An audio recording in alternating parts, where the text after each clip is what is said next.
Hello friends, இந்த வீடியோவில் SSC எக்ஸாம்ஸ்க்கு தேவையான இடியம்ஸை பற்றி நான் எக்ஸ்பிளைன் பண்ணுறேன். இது எப்படின்னா டேரெக்டான மீனிங் அந்த மாதிரியான்னு தெரியல. நான் வந்துட்டு நான் எப்படி படித்தேன், ஷார்ட்கட் மாதிரி கூட வச்சுக்கலாம்.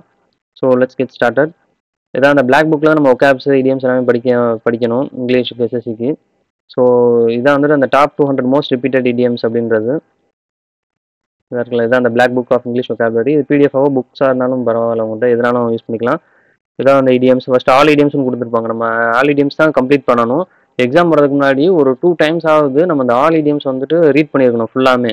ஓகே, ஃபர்ஸ்ட்லேருந்து லாஸ்ட் வரைக்கும் எல்லா இடியம்ஸுமே ரீட் பண்ணுறது நல்லது. எல்லாத்துக்குமே இந்த ஆல் இடியம்ஸ் தான் படிக்கணும். All idioms, all one word substitution, all synonyms, antonyms அந்த மாதிரி தான் நம்ம ரீட் பண்ணணும். எல்லாத்தையுமே ரீட் பண்ணிட்டு தான் போகணும். இந்த டாப் 200 இப்போ நான் ஏன் போடுறேன் அப்படின்னா, இதை நம்ம பார்த்துட்டோம்னா ஒரு அண்டர்ஸ்டாண்டிங் கிடைக்கும் எப்படி இடியம்ஸ் வந்துட்டு நம்ம ரீட் பண்ணணும் அப்படின்னு. அதுக்காக தான் அந்த வீடியோ டாப் 200 மட்டும் வச்சு போடுறேன். அப்போ டாப் 200 ஃபர்ஸ்ட் நம்ம கம்ப்ளீட் பண்ணிட்டாலும் நமக்கு ஒரு கான்ஃபிடன்ஸ் கிடைக்கும். ஃபர்ஸ்ட் நம்ம எப்பவுமே படிக்க ஸ்டார்ட் பண்ணுறதுக்கு முன்னாடி ப்ரீவியஸ் இயர் கொஸ்டின் நம்ம பார்ப்போம். அந்த மாதிரி நான் ப்ரீவியஸ் இயர் கொஸ்டின்லாம் காட்டுறேன் எப்படிலாம் இடியம் கேட்டிருக்காங்க அப்படின்னு. வாட் டஸ் இட் இம்ப்ளை, இதான் வந்து first question. What does it imply when people say to read between the lines. So இந்த ரீட் பிட்வீன் த லைன்ஸ் அப்படின்ற இடியமுக்கு என்ன மீனிங் அப்படின்னு கேட்டிருக்காங்க. அதுக்கான மீனிங் வந்து to read with an ability to infer the meaning.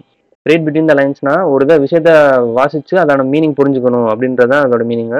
அடுத்த பீஸ் ஆஃப் கேக் அப்படின்னா நமக்கு தெரியும் easy to do achieve. Okay, அடுத்து சம் ஒன், இது வந்துட்டு ஒரு சென்டென்ஸ் கொடுத்துருக்காங்க. Okay, she is someone who always discourages our enthusiasm. எங்களுடைய உற்சாகத்தை எப்போவுமே டிஸ்கரேஜ் பண்ணுறவங்க தான் அவங்க. இந்த மீனிங்கை கொடுத்துட்டு இதுக்கு என்ன இடியம் வரும் அப்படின்னு கேட்குறாங்க. அதுக்கு வந்து வெட் பிளாங்கெட் அப்படின்னு அர்த்தம். ஓகே, இந்த வெட் பிளாங்கெட்டுன்றதான் இடியம், அதோடைய மீனிங் தான் இது. ஸோ ஒரு வெட் பிளாங்கெட் நம்ம மேலே போட்டால் நமக்கு வந்துட்டு ஒரு உற்சாகமே இருக்காதுல்ல. ஸோ அதை தான் இங்கே மீன் பண்ண வராங்க. ஸோ இது வரைக்கும் இந்த 2 தான் கேட்டிருக்காங்க. ஓகே, ஃபர்ஸ்ட்டு பார்த்தது வந்துட்டு இடியம் கொடுத்துட்டு அதுக்கான மீனிங் கேட்குறாங்க. இந்த இதில் வந்துட்டு மீனிங்கை கொடுத்துட்டு அதுக்கான இடியம் என்ன அப்படின்னு கேட்குறாங்க. இன்னும் ஃபர்தராக வந்துட்டு இந்த இருக்குல்ல, when Jane realized that she had made a serious mistake at work, she knew she had to face the dash and take responsibility for her actions. So இது மட்டும் ஜேன் ஒருத்தவங்க வந்துட்டு ஒர்க்கில் சீரியஸான ஒரு மிஸ்டேக் பண்ணிட்டாங்க. அதுக்கப்புறம் she knew she had to face the dash. சீரியஸாக ஒரு மிஸ்டேக் பண்ணிட்டா என்ன பண்ணணும் அப்படின்ற மாதிரி இங்கே கேட்குறாங்க. இதுதான் வந்து idiom part. Okay, to face the music, அதான் இதோட இடியமே. ஸோ இடியமில் இருக்க ஒரு வார்த்தையும் கேட்குறாங்க. ஓகே, நான் டேரக்டாக ஒரு இடியம் கொடுத்துட்டு அதில் இருக்க ஒரு மிஸ்ஸிங் வேர்டு என்ன அப்படின்ற மாதிரி கேட்குறாங்க. ஸோ 3 வெரைட்டியாக கேட்குறாங்க. ஒன்று வந்துட்டு இடியம் கொடுத்துட்டு மீனிங்கு, இன்னொன்று மீனிங் கொடுத்துட்டு இடியம், இன்னொன்று வந்து இந்த இடியம்ஸில் இருக்க ஒரு வேர்டே வந்துட்டு என்னன்னு கேட்குறாங்க. அடுத்து வந்துட்டு டேரெக்டாக இதெல்லாம் வந்துட்டு அந்த ஒரு சென்டென்ஸ் மாதிரி இல்லை யாரோ சொல்கிற மாதிரி இருக்கும். அதை எந்த இடியமால ரெப்ரசென்ட் பண்ண முடியும் அப்படின்னு கேட்பாங்க. ஹீஸ் ஆல்வேஸ் வந்து Cloud 9 அப்படின்னா extremely happy. Cloud 9 extreme happy. Apple of one's இதெல்லாம் டேரக்ட் இடியம். பிக்ஸ் ஃப்ளை இதுவும் direct idiom. Something that will never happen. எப்பவுமே நடக்காத பிக் வந்து பறக்குமா, பறக்காது. அதான் ரன் எரான்ஸ்னா நம்ம வீட்டு வேலை, டெய்லி வேலைகள், இந்த மாதிரி வீட்டு வேலை தான். To go out and buy something. Reviewing the cigarette, spilling the beans, இதெல்லாம் ஓகே, இதெல்லாம் டேரக்டானது தான். ஸோ நம்ம வந்துட்டு இடியம் படிக்கும்போது மீனிங் தெரிஞ்சிருக்கணும், அந்த இடியம் இருக்க வார்த்தையை ஞாபகம் வச்சுக்கணும். So let's get started guys.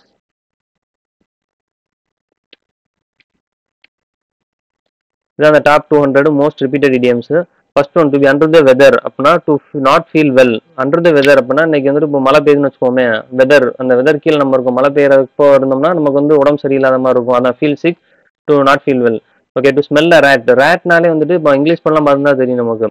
ரேட்னா யாரோ ஒருத்தர் நம்ம கூட்டத்தை வந்து காட்டி கொடுத்துறவன், ஸ்பை இருக்கும்னு சொல்கிறோம். அந்த ஸ்பை தான் வந்து ரேட் அப்படின்றது மீன் பண்ணுவாங்க படத்தெல்லாம். இங்கிலீஷ் டேரக்டாக பேசுகிறவங்களும் அப்படியே மீன் பண்ணுவாங்க. டு ஸ்மெல் அ ரேட் அப்படின்னா suspected trick or deceit, detected சம்திங்கிறாங்க. ஏதோ ஒரு விஷயம் இருக்கு, சீக்ரெட்டான விஷயம் இருக்கு அப்படின்றத கண்டுபிடிக்கிறது. அதான் ஒன்ஸ் இன் அ ப்ளூம்னா நமக்கு தெரியும், rarely infrequently. Hard nut to crack அப்படின்னா டிஃபிகல்ட் டாஸ்க். ஹார்டு நட்னா அந்த கிரவுண்ட் நட் இருக்கு, நிலக்கடலைகள், மித்த கடலை வெரைட்டிலாம் இருக்குங்க, அதோட ஓடு வந்துட்டு ஸ்ட்ராங்காக இருக்கும், அதான் hard nut to crack. So அது வந்து டிஃபிகல்ட் டாஸ்க், கஷ்டமான வேலை அப்படின்னு சொல்றாங்க. ரெட் லெட்டர் டே அப்படின்னா இம்பார்ட்டன்ட் டே அப்படின்னு அர்த்தம். Happy, pleasantly note worth, memorable day, happy and significant day, very special day. எந்த மீனிங்னாலும் இதுக்கு வரலாம். ஸோ ரெட் லெட்டர் டேனா முக்கியமான நாள் அப்படின்னு வச்சுக்கோங்க. Beat around the bush. புஷ்ன்றது என்னது, ஒரு புதர். அந்த புதரை வந்துட்டு இப்போ ஏதோ ஒன்று ஒளிஞ்சிருக்கு அப்படின்னா நம்ம டேரக்டாக அந்த புஷ் அடிக்காம சுற்றி அடிக்கணும். அப்படின்னா என்ன meaning, avoiding the main topic. Main topic நம்ம பேசாம அதை சுற்றிலுமே பேசிக்கிட்டு இருக்காது, அதான் பீட் அரௌண்ட் தி புஷ். அடுத்து பை லீப்ஸ் அண்ட் பவுன்ஸ்னா வெரி குவிக்லி. ஓகே, இப்போ நம்ம வந்துட்டு இங்கிலீஷ் லேர்ன் பண்ணுறோம்னா வந்துட்டு he's learning English by leaps and பவுன்ஸ்னா ரொம்ப வேகமாக அதில் கற்றுக்கிட்டு வரான் அப்படின்றது தான் இங்கே மீனிங்.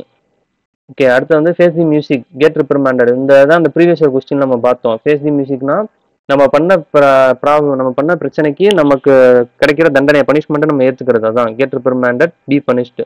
கிஃப்ட் ஆஃப் தி கேப்னா வந்துட்டு பேசுறது. இந்தியாவில் ஆரம்பிச்சு இங்கிலாந்து வரையும் போயிட்டு அப்படின்ற மாதிரி சொல்லுவோம்ல, அதுதான். Gift of the gab, speak eloquently, ஈஸியாக நல்லா ஃப்ளூயண்டாக பேசிட்டே இருக்கிற ஆளுங்க. ஸ்பில் தி பீன்ஸ், இதுவும் ப்ரீவியஸ் கொஸ்டினில் பார்த்தோம். டு லீக் தி சீக்ரெட்டை சொல்கிறது. வைல்டு கூஸ் சேஸ், கூஸ்னா வந்துட்டு வாத்து. ஸோ காட்டு வாத்து, ஒரு காட்டு வாத்தை துரத்தணும்னா என்ன ஆகும்? சேஸ்னா துரத்துறது. துரத்தணும்னா அதை பிடிக்கவே முடியாது, ஓடி இருப்பனால. அதான் ஃபியூடைல் சர்ச். ஃபியூடைல்னா மீனிங்லெஸ், ஒரு ப்ராஃபிட்டே இல்லாத ஒரு சர்ச் தான் அது. அடுத்து பரி த ஹேட்செட். ஹேட்செட்னா அருவாள்.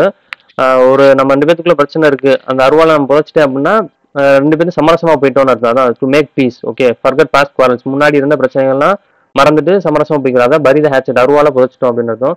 த்ரூ த திக் அண்ட் தின் அப்படின்னா சப்போர்ட் அண்டர் ஆல் சர்க்கம்ஸ்டன்சஸ். திக்னா ஒரு நல்ல ப்ராப்ளமான பிரச்சனை இருக்கிற சர்க்கம்ஸ்டன்ஸ், பிரச்சனை இருக்க சூழ்நிலையும் பிரச்சனை இல்லாத சூழ்நிலையும் என் கூட இருக்கிறவங்க தான். அதான் அந்த சப்போர்ட் அண்டர் ஆல் சர்க்கம்ஸ்டன்சஸ் இந்த இடத்துல in times of good and bad fortune. அவ்வளோதான். To read between the lines, previous கொஸ்டினில் பார்த்தோம்.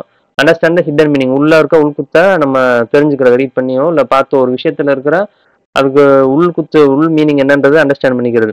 ஏ போல்ட் ஃப்ரம் த ப்ளூனா நமக்கு தெரியும், அன்எக்ஸ்பெக்டட், அன்பிளசன்ட், இதெல்லாம் சர்ப்ரைசிங்லி, அதான் bolt from the blue.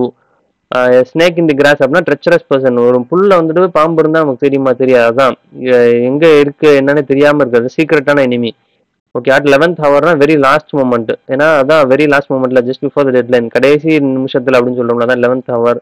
Flow one's own ட்ரம்பட்னா பிரைஸ் ஒன் செல்ஃப். ஓகே, தற்பெருமை பேசுறவங்க, அதான் blow one's own trumpet. Break the ice, initiate something, நம்ம காலேஜ் ஃபர்ஸ்ட் நடத்துவாங்கல்ல அந்த மாதிரி. ஐஸ் பிரேக் தி ஐஸ், ஒரு 2 பேத்துக்குள்ள வந்துட்டு இன்ட்ரோடியூஸ் ஆகிக்கிறது, அவ்வளோதான், கம்ஃபர்டபுள் ஆகிக்கிறது. Cost and arm and leg அப்படின்னா வெரி எக்ஸ்பென்சிவ். ஒரு விஷயம் செய்யறதுக்கு நம்மளுடைய கையும் காலையும் கொடுக்கணும்னா ரொம்ப எக்ஸ்பென்சிவானது, அதான் very expensive. Leave no stone unturned அப்படின்னா try every possible course of action in order to achieve something. ஒரு விஷயம் நம்ம தேடுறோம்னா எல்லா கல்லுக்கீழையும் தேடணும் அப்படின்னு நான் சொல்லுவேன். ஓகே, எல்லா கல்லுக்கீழையும் தேடுறோம்னா every possible course of action, என்னென்னலாம் எஃபோர்ட் போட முடியுமோ இந்த எல்லா எஃபோர்ட்டும் போறோம்னு அர்த்தம். A fish out of water, uncomfortable position. ஒரு மீனை வந்து தண்ணியிலேருந்து வெளியே எடுத்தோம்னா என்ன ஆகும்? அது வந்து அன்கம்ஃபர்டபுளாக தான் இருக்கும். அதே மாதிரி தான் ஒரு மனுஷனுடைய நார்மல் வேலைகள்ல இருந்து அவனை வெளியே எடுத்தோம்னா அன்கம்ஃபர்டபுளாக இருப்பான். அதை தான் சொல்றாங்க. அட் ஸ்டோன்ஸ் த்ரோவே, இது தெரியும், ஷார்ட் டிஸ்டன்ஸ், பக்கத்தில் இருக்கின்றது. At drop of hat or time அப்படின்னா without any hesitation, instantly, immediate, உடனே செய்யறது அப்படின்னு அர்த்தம். இப்போ ஒரு தொப்பியோ டைம்னா வந்துட்டு காயின், காசு, ஓகே, இதெல்லாம் கீழே போட்டோம்னா இமீடியட்டா உடனே எடுக்கிறோம்ல, ஹேட்டையோ தொப்பியோ, அதான் இமீடியட்டா பண்ற ஒரு விஷயம். இது வந்துட்டு people file cases at the drop of hat these days அப்படின்னு சொல்லலாம். அடுத்து பி ஆல் இயர்ஸ் அப்படின்னா லிசனிங் இன்டென்ட்லி, ரொம்ப உன்னிப்பா கவனிக்கிறது, அதான் be all ears. Bite off more than one can chew அப்படின்னா நம்மளால மெல்றதை விட அதிகமா கடிக்கிறது. அப்படின்னா அதை எப்படி மீன் பண்றாங்கன்னா, நம்மளால செய்ய முடிகிற விஷயத்தையும் தாண்டி நம்ம ஏத்துக்கிறது, நம்மளோட சக்திக்கு மீறி செய்ய நினைக்கிறது, அதான் வந்துட்டு இருந்தது. அடுத்து பை ஃபிட்ஸ் அண்ட் ஸ்டார்ட்னா அன்ஸ்டடி, இர்ரெகுலர்லி, அன்ஸ்டடியா போறது, அதான் by fits and starts. Cock and bull ஸ்டோரினா இம்பாசிபிள் ஸ்டோரி, எக்ஸ்பிளேஷன், எக்ஸ்கியூஸ், அதாவது அப்சர்வ் ஸ்டோரி, யாருமே நம்பாத ஒரு போலியான கதை, அதான் வந்து காக் அண்ட் புல் ஸ்டோரி. ஃபால்ஸான சும்மா போய் கதை சொல்றோம் இல்லையே, லேட்டா வந்துட்டோம்னா அந்த தான் காக் அண்ட் புல் ஸ்டோரின்னு மீன் பண்றது. ஃபேர் வெதர் ஃப்ரெண்ட்ஸ், ஃபேர் வெதரும் நல்ல வெதர்ல மட்டும் ஃப்ரெண்ட்ஸா இருப்பாங்க. ஒரு கெட்ட வெதர் வந்துச்சுன்னா அவங்க இருக்க மாட்டாங்க. அதாவது நல்ல சுச்சுவேஷன் நம்ம கூட ஃப்ரெண்ட்ஸா இருந்துட்டு மித்த சுச்சுவேஷன்ல இல்லாத இருக்கவங்க தான் friends in good times. Get out of hand அப்படின்னா பிகம் அன்கண்ட்ரோல், கையை மீறி போயிருச்சு அப்படின்னு சொல்றோம்ல அந்த. இன் தி சேம் போட் அப்படின்னா same difficult situation as someone else, நம்ம we are the same boat அப்படின்னு சொல்லுவோம்ல, ஒரே நிலைமையில தான் எல்லாரும் இருக்கும் அப்படின்றது. அடுத்து ஆன் கிளவுட் நைன்னா எக்ஸ்ட்ரீம்லி ஹாப்பி, ரொம்ப சந்தோஷமா இருக்கிறேன் அப்படின்றது. அடுத்து டு புல் சம்மோன்ஸ் லெக் அப்படின்னா make fool of playing joke, சும்மா ஒருத்தவங்க வந்து உங்களுக்கு pull someone's leg. Sit on the fence அப்படின்னா வேலியில உட்காந்துருக்காரு, 2 சைடுமே இறங்காம 2 சைடுமே போகாம நடுநிலையா இருக்கிறான்னு சொல்றோம்ல, அதான் வேலியில இருக்குது. Halting between 2 opinions. To flog dead horse, ஃபிளாக்னு வந்து அடிக்கிறது, ஒரு செத்த குதிரை போட்டு அடிச்சோம்னா அதுக்கு எது யூஸ் இருக்கானோ, எந்த யூஸ்மே இல்லை, அது ஓடாது எப்படின்னாலும். அதான் attempt to do the impossible, இங்கே நடக்காத ஒரு விஷயத்த செய்ய நினைக்கிறதா to flog dead horse. To turn a deaf இயர்னா வந்துட்டு ரெஃப்யூஸ் டு ஒபே, சொல் பேச்சு கேட்காம இருக்கிறது, சொல்றதை கேட்காம இருக்கிறது. டு பே நோ ஹீட், ஹீட்னா கவனிக்கிறது, கேட்கறது, ஸோ அதான் கேட்காம இருக்கிறது. அடுத்த பிளெஸிங் இன் டிஸ்கைஸ், ஒரு கெட்ட விஷயத்துல நல்ல விஷயம் இருக்குன்னு சொல்றோம்னா அதான் apparent misfortune that eventually has a good results, a hidden favour. Okay தான். அடுத்து டார்க் ஹார்ஸ்னா அன்எக்ஸ்பெக்டட் வின்னர், நம்ம எதிர்பாராத ஒரு ஜெயிக்கிறதா, எதிர்பாராத ஒரு ஆள் ஜெயிச்சிட்டான் அப்படின்றது. காம்படிட்டர் ஆஃப் அன்னோன் கேபிலிட்டிஸ், அதான் டார்க் ஹார்ஸ். ஒரு குதிரை ரேஸ்ல வந்துட்டு எதிர்பாராத ஒரு குதிரை ஜெயிச்சிருச்சு அப்படின்னு வச்சுக்கோங்க. பீஸ் ஆஃப் கேக்னா easy task. Cry over spilt milk, ஒரு கம்பெனி போட்டு lost from the past. Okay, பால் கொட்டிருச்சு ஆல்ரெடி, அதை நினைச்சு நம்ம அழுகிறது, அதான் கம்ப்ளைண்ட் போட்டு லாஸ்ட் ஃப்ரம் தி பாஸ்ட், அதை நினைச்சு இனி ஒன்றும் பண்ண முடியாது. It cannot be rectified, it cannot be changed. Full of பீன்ஸ்னா lively and energetic. Okay, spill the பீன்ஸ்னா revealing the secret. Full of beans அப்படின்னா லைவ் ரொம்ப எனர்ஜெட்டிக்கா இருக்கணும் அப்படின்றது. Have an axe to grind அப்படின்னா private interest to serve. Okay, நம்மளுடைய ஹாபியை தான் மீன் பண்றாங்க, நமக்கு தனியான நமக்குன்னு ஒரு ஹாபி ரீடிங்கோ கேமிங்கோ தான். Have an axe to grind. அடுத்து இன்ன நட்ஷல்னா வந்து சுருக்கமா சொல்றது அதான் இன்ன நட்ஷல் அது எப்படி இருக்கும், சின்னதா இருக்கும். ஸோ அந்த இதுக்குள்ள சுருங்குற மாதிரி சொல்றது தான் பிரீஃப்லி அண்ட் கான்சைஸ்லி. ஓகே, அடுத்து சி ஐ டு ஐனா come in an agreement. Okay, be in full agreement. Eye to ஐனா அவன் கண்ணா நேருக்கு நேரம் பார்த்து ஓகே பண்றது, அக்ரி பண்றது. To eat a humble pie அப்படின்னா அக்செப்ட் டிஃபீட். ஓகே, நம்ம தோல்வியை ஒத்துக்கிறது தான் to eat a humble pie. அடுத்து to get into hot water அப்படின்னா கெட் இன் டு ட்ரபிள், பிரச்சனைக்குள்ள இறங்குறது தான் hot water. Chip of the old black அப்படின்னா இப்போ ஓல்டு பிளாக்ன்றது உட்டன் பிளாக்ன்ற மாதிரி. ஓகே, ஒரு பெரிய மரம் இருக்கு, அதான் உட்டன் பிளாக். அதுல இருந்து சிப்னா ஒரு சின்ன பீஸ். அப்போ அந்த பெரிய மரம் தான் நம்மளோட ஃபாதர், அப்பா மாதிரி. அவங்கள இருந்து வந்த ஒரு ஆள் தான் நம்ம. அதான் reminds them of one's father. நம்ம அப்பாவோட குணங்கள் நம்மகிட்ட தெரியறப்போ அதுக்கு இந்த ஐடியம் தான் யூஸ் பண்ணுவாங்க. At one's wits end. விட்டுனா வந்துட்டு அறிவு, ஒருத்தர் அறிவுடைய எண்டு, அவ்வளோதான். அதுக்கு மேலே என்ன பண்றதே தெரியல, அறிவே முடிஞ்சு, அதுக்கு மேலே எனக்கு எதுவுமே தெரியல அப்படின்னா எப்படி இருப்போம்? டு பி பசில்டு, குழம்பி போயிருப்பான். அதான் குவைட் பெர்ப்ளெக்ஸ்டு. பெர்ப்ளெக்ஸ்னாலும் கன்ஃபியூஸ்டு தான் அர்த்தம். அடுத்து parking up the wrong tree. Okay, ஒரு தவறான trying to do something in way that will not work. Okay, ஒரு விஷயம் வந்துட்டு நம்ம அது வேலையை செய்யாதுன்னு தெரிஞ்சு அந்த வழியிலே பண்றது, அதான் trying to do something in way that will not work. அது best of both worlds. Situation in which someone has the privilege of enjoying two different opportunities. ஒரு சுச்சுவேஷன் வந்து ரெண்டு ஆப்பர்ச்சுனிட்டிஸுமே நம்ம என்ஜாய் பண்ண முடியுது அப்படின்றது. ஓகே, ஃபார் எக்ஸாம்பிள் ஒரு ஆஸ்பிரண்ட் இருக்காரு, அவர் வந்து டிஎன்பிசியும் கிளியர் பண்றாரு, எஸ்எஸ்சியும் கிளியர் பண்றாருன்னா அதான் பெஸ்ட் ஆஃப் போத் வேர்ல்ட்ஸ் அந்த மாதிரி. அடுத்து கால் இட் அ டே அப்படின்னா decide to agree stop work doing something. அதாவது அவ்வளோ இன்னையோட போதும், இப்போ நம்ம விளையாண்டு முடிச்சு சொல்லுவோம்னா, கிரிக்கெட் விளையாண்டு முடிச்சு இன்னையோட போதும் நிப்பாட்டிக்கலாம் அப்படின்னு சொல்லுவோம், அதான் கால் இட் அ டே. அதான் சொல்றாங்க, இந்த இதோட போதும் அப்படின்னு ஒத்துக்கிறது. அடுத்து ஃபெதர் ஒன் ஓன்ஸ் நெஸ்ட். இது வந்து make money in improper way. Okay, ஒரு தப்பான வழியில வந்துட்டு நம்மளுடைய சொத்துக்கெல்லாம் சேர்க்கறது, அதான் ப்ராஃபிட் என்ன டிஸ்ஆனஸ்ட். அதான் ஃபெதர் ஓன்ஸ் நெஸ்ட். குறி வந்துட்டு சொந்தமா கூடு கட்டாம அது மித்ததுல இருந்து எடுத்து கூடு கட்டுது அந்த மாதிரி வச்சுக்கோங்க. கிரீஸ் தி பாம்னா உள்ளங்கை தான். உள்ளங்கை வந்துட்டு கிரீஸ் பண்றதுன்னா தடவுறதுன்ற மாதிரி. ஸோ பிரைப், லஞ்சம் கொடுக்கறது. அடுத்து hit the nail on the head. Say or do something exactly right. அதாவது நெத்தி பொட்டில் அடிச்ச மாதிரி சொல்றான், நெத்தி பொட்டில் அடிச்ச மாதிரி சொன்னாரு செஞ்சாரு அப்படின்னு சொல்லணும்னா அதான் ஹிட் தி நெயில். நெயில்லாம் வந்துட்டு ஆணி, ஆணி வந்து நெத்தியில் அடிச்ச மாதிரி. ஓகே, அடுத்து ஹோல்ட் யுவர் ஹார்சஸ்னா பி பேஷண்ட். ஓகே, காம் டவுன்ரா அப்படின்னு சொல்றோம்ல அந்த இது. ஹோல்ட் யுவர் ஹார்சஸ் அப்படின்னா பொறுமையா இருங்க, ரொம்ப எக்ஸைட் பண்ண வேணா, பொறுமையா இரு அப்படின்றது. அடுத்து இன் பிளாக் அண்ட் ஒயிட் அப்படின்னா வந்து ரைட்டிங். ஓகே, எழுத்து முறையில சொல்லுங்க, எழுத்து முறையில கொடுங்க அப்படின்னு சொல்லுவாங்க ஆஃபீஸ்ல. தான் பிளாக் அண்ட் ஒயிட். ஏன்னா பேப்பர் வந்துட்டு ஒயிட்டா இருக்கும், எழுதுறது பிளாக் இருக்கும் அந்த மாதிரி. இன் ஹை ஸ்பிரிட்ஸ்னா வந்துட்டு full of hope and enthusiasm, ரொம்ப நம்பிக்கையும் உற்சாகத்தோடையும் இருக்கிறது தான் high spirits. Raining cats and dogs அப்படின்னா ரெய்னிங் எக்ஸ்ட்ரீம்லி ஹெவிலி, ரொம்ப அதிகமாக அடிச்சு மழை ஊற்றுதுன்னா ரெய்னிங் கேட்ஸ் அண்ட் டாக்ஸ்னு சொல்லுவோம். ஸ்பிக் அண்ட் ஸ்பேன்னா கிளீன் அண்ட் டைடின் மீனிங், ரொம்ப கிளீனா இருக்கு, கிளியரா இருக்கு, எந்த ஒரு தூசியுமே இல்லாம. ஆட் ஃபியூல் டு த ஃபயர்னா மேக் திங்ஸ் வர்ஸ். அதே தான் வெந்த புண்ணில் வேலை பார்த்துன்னு சொல்லணும்ல, அதான் எரியிற தீல மண்ணெண்ணெய் கேன ஊத்துற மாதிரி தான் அது. Add fuel to the fire. To end in smoke அப்படின்னா டு கம் டு நத்திங். அவ்வளோதான், ஒரு விஷயம் செய்யறோம், அது வந்துட்டு எந்த ஒரு ரிசல்ட்டுமே வரல, புகஞ்சிருச்சு அப்படின்னு சொல்றோம்ல, அதான் எண்ட் இன் ஸ்மோக் அப்படின்னு வச்சுக்கோங்க. புகஞ்சிருச்சு, ஒரு விஷயம் செஞ்சு புகஞ்சிருச்சு. அடுத்து டு கெட் கோல்டு ஃபீட் அப்படின்னா to experience nervousness and anxiety before once attempt to do something. அதான் ஒரு விஷயம், இப்போ நம்ம ஒரு இன்டர்வியூக்கு போறோம்னா நம்ம பயப்படும், காலில் உள்ளங்கையெல்லாம் வேர்க்கும்ல, அதான் to get cold feet. Under cloud அப்படின்னா அண்டர் சஸ்பிஷன், அன்ட்ரஸ்வர்த்தி, ஒருத்தர் மேல சந்தேகமா இருக்கு அப்படின்னா அண்டர் கிளவுட். அவர் தலைக்கு மேல ஒரு கிளவுட் இருக்கு அப்படின்னு வச்சுக்கோங்க, டார்க் கிளவுட் இருக்கு. ஸோ அப்போ அவர் வந்து எது பண்றாரு, suspicion, under suspicion. Bone of கண்டென்ஷனா cause of dispute. Okay, so ஒரு பிரச்சனைக்கான காரணமே இதுதான் அப்படின்னு சொல்றோம்ல, அதான் வந்து bone of contention, cause of dispute. Bone of contention between the two families is their properties அப்படின்னு வச்சுக்கலாம், அந்த மாதிரி சென்டென்ஸ் வைக்கலாம். ஏ க்ளோஸ் ஷேவ் அப்படின்னா வந்து நேரோ எஸ்கேப் ஃப்ரம் டேஞ்சர், ரொம்ப க்ளோஸான ஷேவ், நேரோ எஸ்கேப், அதான் வந்துட்டு க்ளோஸ் ஷேவ். ஏ ஃபூல்ஸ் பேரடைஸ் அப்படின்னா being happy for foolish reasons, எந்த ஒரு காரணமே இல்லாமல், அதாவது பிரச்சனை இருந்தும் அதை வந்து கண்டுக்காம இன்னமும் சந்தோஷமா இருந்தாங்க, அதான் fool's paradise. Add insult to injury, அதுவும் இதே தான், மேலே பார்த்ததான். Okay, make a bad situation even worse, அதாவது வெந்த புண்ணில் வேலை பார்த்து எனக்கு அதுதான் இதுவும். Apple of one's eye, previous question பார்த்தோம், someone very precious or dear. இங்கே வந்து சம் ஒன்னா இருக்கலாம், இல்லை சம்திங்காக இருக்கலாம், எதுனாலும் இருக்கலாம். நமக்கு வந்து மீனிங் தான் முக்கியம், டேரக்ட் மீனிங் தான் முக்கியம். அட் ஸ்னெயில் ஸ்பேஸ் அப்படின்னா வந்துட்டு ஆமை வேகத்துலன்னு சொல்றோம்ல, அதே மாதிரி நத்தை வேகத்தில், doing something very slowly. Back to drawing board அப்படின்னா இப்போ ஒரு விஷயத்த வந்து டிராயிங் போர்டில் வரைஞ்சு பிளான் பண்ணி ஒரு விஷயம் செய்ய ஆரம்பிச்சிட்டோம், அந்த விஷயம் ஃபெயிலியர் ஆயிடுச்சு, அப்போ மறுபடியும் எங்கே வரும், டிராயிங் போர்டுக்கு தான் வருவோம், மறுபடியும் பிளான் பண்ணுறதுக்கு. அதான் use to indicate that an idea has been unsuccessful and that new one must be devised, ஃபர்ஸ்ட்லேருந்து ஆரம்பிக்கணும் அப்படின்றத plan all over again. Bad பிளட்னா வந்து feeling angry feeling, enmity, ill feeling. Okay, there is a bad blood between CSK and MI அப்படின்னு சொல்லலாம். Okay, ஒரு rivalry இருக்கு, ரெண்டு பேரும் போட்டி இருக்கு ரெண்டு குரூப்புக்கும் அப்படின்ற மாதிரி. அடுத்து caught red handed, catch red handed அப்படின்னா அதான் காட் ரெட் ஹேண்டட் தான் வரும். ஓகே, ஒரு விஷயம், ஒரு கிரைம், ஒரு ஒரு இல்லீகலா ஏதோ பண்ணும்போது அவங்க வந்து பிடிச்சிடுறது, அதான் காட் ரெட் ஹேண்டட் அப்படின்னு சொல்றது. The thief caught red handed at the house அப்படின்ற மாதிரி. அடுத்து சிக்கன் ஹார்ட்டட் அப்படின்னா டிமிட் ஆர் கவர்லி அப்படின்னா கோழையா இருக்கிறது. சிக்கன்னாலே வந்துட்டு கோழைன்றதான் மீன் பண்ணுவாங்க, சிக்கன் டவுட் அந்த மாதிரி. Okay, give a piece of one's mind to rebuke someone strongly speaking sharply scolding வைகிறது திட்டுறது, அதான் giving a piece of one's mind. இது வந்துட்டு நம்ம அட்வைஸ் அப்படின்ற மாதிரி நினைச்ச கூட ஃபர்ஸ்ட் நானும் அப்படிதான் நினைச்சேன், இதுக்கு அட்வைஸ்ன்ற மாதிரி மீனிங் வரும்னா, பட் வந்து திட்டுறது தான் அதுக்கான மீனிங். ஓகே, நெக்ஸ்ட் வந்து கிவ் சம்மன் கோல்ட் ஷோல்டர் அப்படின்னா டெலிபரேட்லி இக்னோர் சம்மன், ஒருத்தர் வந்து இக்னோர் பண்றோம், அதான் கோல்ட் ஷோல்டர், இக்னோர் பண்ணிட்டே இருக்கிறோம், அதுதான் மீனிங். இன்ஸ் அண்ட் அவுட்ஸ்னா அதை பத்தி கம்ப்ளீட் டீடைல்ஸ் எல்லாமே எனக்கு தெரியும் அப்படின்றதா detail description. Okay, Sachin knows ins and outs of cricket அப்படின்னா அவருக்கு வந்து டீடைல் டிஸ்கிரிப்ஷன் எல்லாமே தெரியும் அப்படின்றதான் அர்த்தம். Okay, pull yourself together அப்படின்னா calm yourself down.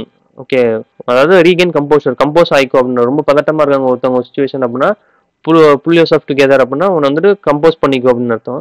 Put one's foot down அப்படின்னா டேக் அ ஃபர்ம் ஸ்டாண்ட், ஸ்ட்ராங்கா ஒரு விஷயத்தில் நிற்கிற, நம்ம வந்து அது நிற்கிறதுன்றத மீன் பண்ணா, இல்லை நம்ம ஒரு பிஸ்னஸோ இல்லை படிக்கப்போ எதுனாலும் சரி, அதை வந்து நம்ம எடுத்த விஷயத்த ஸ்ட்ராங்கா நிற்கணும், அதான் put one's foot down. Okay, இந்த லயன் ஷேர் அப்படின்னா வந்து biggest and best part of the whole. ஒரு லயன் வந்து ஒரு விஷயம், ஒரு இது அனிமல் அடிச்சு சாப்பிட்டுதுன்னா அது வந்து பெரிய பார்ட்டாக தான் எடுக்கும். ஒரு அனிமல் அடிச்சு சாப்பிட்டா பெரிய பார்ட்டையும் நல்ல பார்ட்டையும் தான் அது எடுக்கும், அதான் line share. To fight tooth and நெயில்னா வந்துட்டு make every possible effort. Okay, நம்மளுடைய கடைசி மூச்சுள்ள வரை போராடுறோம் அப்படின்னு சொல்றோம்ல, அதான் to fight tooth and nail. To hit the sack அப்படின்னா ப்ரிப்பேர் ஃபார் ஸ்லீப். சாக்னா வந்துட்டு இப்போ பெட்ல படுக்கிறோம், பெட் இல்லாமல் கீழே விரிச்சு படுத்தோம்னா வந்து இங்கிலீஷ்ல சாக்குன்னு தான் சொல்லுவாங்க. நான் சும்மா கீழே விரிச்சு அப்படியே போத்தி படுக்கிறது, அதான் ஹிட் தி சாக்னா prepare for sleep. To keep someone at arms லென்த்னா வந்துட்டு to be at a distance with someone, ஒருத்தவங்க வந்து விலக்கி வைக்கிறது, ஒருத்தவங்க வந்து தூரமா இருக்கிறது, அதான் சம்மோன் செட் ஆர்ம்ஸ் லென்த், நம்ம கையோட நீளத்தை வச்சுக்கோ அப்படின்னு சொன்னாங்க. To keep the wolf away from the door அப்படின்னா கீப் ஆஃப் ஸ்டார்வேஷன். ஓகே, அந்த நம்மளோட பசியை தான் வந்துட்டு இதுல மீன் பண்றாங்க உல்ஃப் அப்படின்னு சொல்லி. அடுத்து வந்து to miss the boat or bus, to miss an opportunity, ஒரு பஸ்ஸை மிஸ் பண்றோம், ஒரு ஆப்பர்ச்சுனிட்டி மிஸ் பண்ற மாதிரி மீன் பண்றாங்க. டு டேக் டு டாஸ்க் அப்படின்னா punished, to rebuke. Okay, get an official reprimand, to scold someone. Okay, to take to டாஸ்க்னாலும் அதான் பனிஷ்மெண்ட் வாங்குறது, அதான் அதை மீன் பண்ணுது. ஓகே, கேக் வாக்னா சம்திங் வெரி ஈஸி. டைம் டசன்னா வெரி காமன், டைம்னா காயின்னா ஒரு நம்ம இதில் பைசைன்னு இருக்குல்ல, பைசா இருக்குல்ல, அந்த மாதிரி அங்கே டைம். ஸோ டைம் டசன்னா வெரி காமன் தான், அதுக்கு வந்து பெரிய பர்டிகுலர் ஒன்றும் வேல்யூ இல்லை, எல்லாத்தையும் அது இருக்கும். ஸ்டாமினா டீ கப்னா big fuss over small matter, ஒரு சின்ன விஷயத்துக்கு இவ்வளோ பெரிய பிரச்சனையா அப்படின்னு சொல்லணும், அதான் ஸ்டாமினா டீ கப். ஒரு சின்ன டீ கப்புக்குள்ள ஒரு புயல் சூறாவளி இருக்க மாதிரி வச்சுக்கோங்க. At the white elephant, costly and troublesome position, useless to it's owner. ஓனருக்கு வந்துட்டு ஒரு யானை வந்துட்டு அது ஓனருக்கு அந்த யானை வந்து எப்பவுமே ஒரு பிரச்சனையும் செலவும் தான் இழுத்து விடுவோம், அதை தான் மீன் பண்றாங்க. ஆஸ் ஃபிட் ஆஸ் அ ஃபிடில் அப்படின்னா ஸ்ட்ராங் அண்ட் ஹெல்த்தி, ரொம்ப ஸ்ட்ராங்கும் ஹெல்த்தியாக இருக்கும், ஃபிட்டாக இருக்கிறோம், அதான் மீன் பண்றாங்க. பி வெட் பிஹைண்ட் தி இயர்ஸ்னா யங் அண்ட் இன்எக்ஸ்பீரியன்ஸ்டு. ஓகே, ரொம்ப ஒரு விஷயத்துல ரொம்ப புதுசா இருக்கும், புதுசா ஜாயின் பண்றோம் அப்படின்ற மாதிரி, அதான் be wet behind the ears. குழந்தைங்கள்லாம் இப்போ குளிப்பாட்டோம்னா காது பின்னாடி இருந்து ஈரமாக தான் இருக்கும், நம்ம தான் தொடச்சிடுவோம், அந்த மாதிரி ஞாபகம் வச்சுக்கோங்க. பில் கேசல்ஸ் இந்த யாருன்னா கனவு கோட்டை கட்டுறது, day dreaming. By the skin of one டீத்னா வந்து ஜஸ்ட் மிஸ்ன்னு சொல்றோம்ல, அதான் by the skin of one teeth, by the narrowest margin. Carry the day அப்படின்னா win a victory. Okay, Sachin carry the day அப்படின்னா அவர் தான் இன்னைக்கு வந்துட்டு விக்டரி, இன்னைக்கு ஜெயிக்கிறதுக்கு அவர் தான் காரணம்ன்றது. கூலாச குக்கும்பர்னா MS Dhoni. Okay, calm and composed. Cut கார்னர்ஸ்னா வந்துட்டு ஒரு விஷயம் செய்யறதுக்கு நம்ம பட்ஜெட் வந்து குறைக்கிறதுக்காக ஒரு சில தேவையில்லாத விஷயத்துல நாங்கள் குறைச்சிட்டோம் அப்படின்னு சொல்றோம்ல, பட்ஜெட் பத்தல அதனால தேவையில்லாத கட் பண்ணிட்டாங்க, இந்த சீன்லாம் கட் பண்ணிட்டாங்க, அதான் cut corners. Saving money. Okay, அவ்வளோதான். டாங்கி சீஸ்னா கழுத வயசாகுதுன்னு சொல்றோம்ல, அதான் லாங் டைம். டிராவா பிளாங்க்னா டு பி அன்சக்சஸ்ஃபுல். ஒரு பிளாங்கா ஒரு பாக்ஸ்ல பால்ஸா இருக்கு, நம்ம பால் எடுக்கணும், அதுல எதுவுமே இல்லை அப்படின்னா அதான் draw a blank, to be unsuccessful. Eye வாஷ்னா ஐ வாஷ் கண் துடைப்புக்கு செய்யறாங்க அப்படின்றது டிசப்ஷன். ஃபார் குட்னா permanently, he is gone for good அப்படின்னா வந்து பெர்மனண்டா போயிட்டான் அவ்வளவுதான் அப்படின்ற மாதிரி மீனிங். ஸோ கைஸ், இந்த வீடியோ ரொம்ப லாங்கா போயிடுச்சு. இது வந்து டாப் 100 மீனிங். இதே மாதிரி ஃபர்தரா வீடியோஸ் வேணா நீங்க சொல்லுங்க, நான் மேக் பண்றேன். தேங்க்ஸ் ஃபார் வாட்சிங், பை.